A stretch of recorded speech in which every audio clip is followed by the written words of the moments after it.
اعوذ باللہ من الشیطان الرجیم، بسم اللہ الرحمن الرحیم۔ دیکھنے والے اور سننے والے تمام دوستوں کو السلام علیکم ورحمۃ اللہ وبرکاتہ۔ آج ہم صلاح الدین ایوبی کی قسط نمبر 8 سنیں گے۔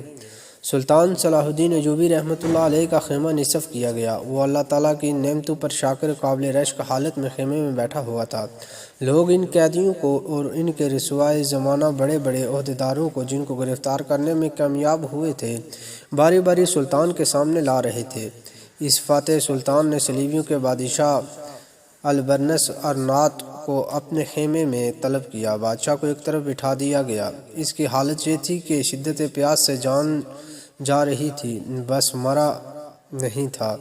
اسے تھوڑا سا ٹھنڈا عرق گلاب پیش کیا جسے اس نے پیا اور پھر برنس ارناط کو بھی پلایا۔ صلاح الدین نے ترجمان سے کہا کہ اسے بتلا دو کہ تو نے پانی پی لیا ہے جبکہ میں نے ابھی تک منہ سے بھی نہیں لگایا، کیونکہ یہ مسلمان جرنیلوں کی شروع سے عادت چلی آ رہی ہے کہ جب ان کے قیدی گرفتار کرنے والوں کے سامنے کچھ کھا پی لیتے ہیں تو انہیں دلی سکون مل جاتا ہے۔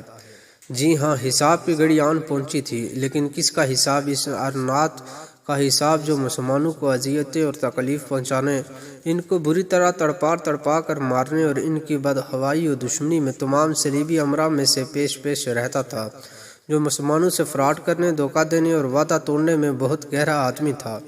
صلاح الدین ایوبی اور ارناط کے مابین ایک معاہدہ طے پایا تھا جس کے مطابق حاجی اور تاجروں کو قافلے سرائے اردن سے ارناط کے قلعے کر کے قریب سے بڑے اطمینان سے بلا خوف گزرتے رہے۔ مصر اور شام کے درمیان بھی ایک راستہ برائے آمد و رفت بن چکا تھا۔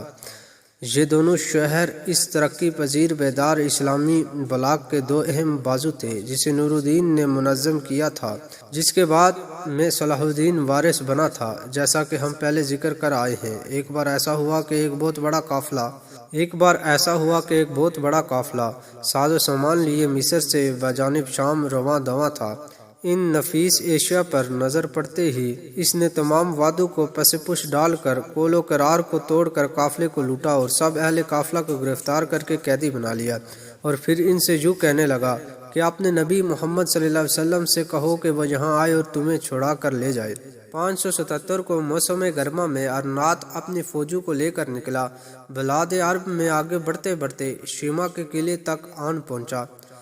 المدینہ منورہ پھر مکہ المکرمہ تک چڑھائی کرنے کی اس کی نیت بن چکی تھی۔ اس کے لیے وہ پرتول ہی رہا تھا کہ فروغ شاہ صلاح الدین کے بھتیجے نے، جو دمشق پر اس کی طرف سے قائم مقام تھا، اردن پر حملہ کرنے میں پھرتی سے کام کیا، جس کی وجہ سے ارناط اپنے تخت سلطنت کو بچانے کے لیے واپس پلٹنے پر مجبور ہو گیا۔ اس کے انہی ظلم پر مبنی افعال اور وعدوں کو توڑنے والی حرکتوں کی وجہ سے صلاح الدین نے قسم اٹھا رکھی تھی کہ اگر اللہ تعالیٰ نے اسے ارناط پر کامیابی عطا فرمائی تو وہ اسے اپنے ہاتھ سے واصل جہنم کرے گا۔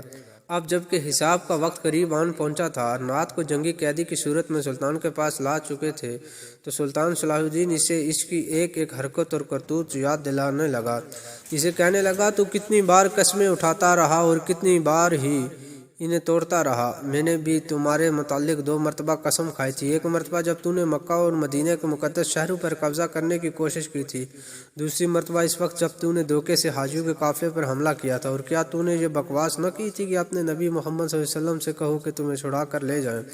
ہاں، اب وہ وقت آن پہنچا ہے کہ میں محمد صلی اللہ علیہ وسلم کے لیے بدلہ لے رہا ہوں۔ اس کے بعد اسے اسلام قبول کرنے کی دعوت دی، جسے اس نے ٹھکرا دیا۔ پھر اس وقت سلطان ناصر صلاح الدین نے ایک تلوار نما خنجر کو درمیان سے پکڑ کر اسے مارا۔ پھر اس سلطان کے کسی ساتھی نے اسے معلون کا کام تمام کر دیا۔ پھر اسے گھسیٹا گیا، مشہور اور معروف قیدیوں کو دمشق کی طرف چلایا گیا اور ایک قلعے میں انہیں بند کر دیا گیا۔ ابن شداد کے بقول مسلمان نے وہ رات انتہائی زیادہ مسرت اور فراخت اور کمال درجے کی خوشیوں میں بسر کی۔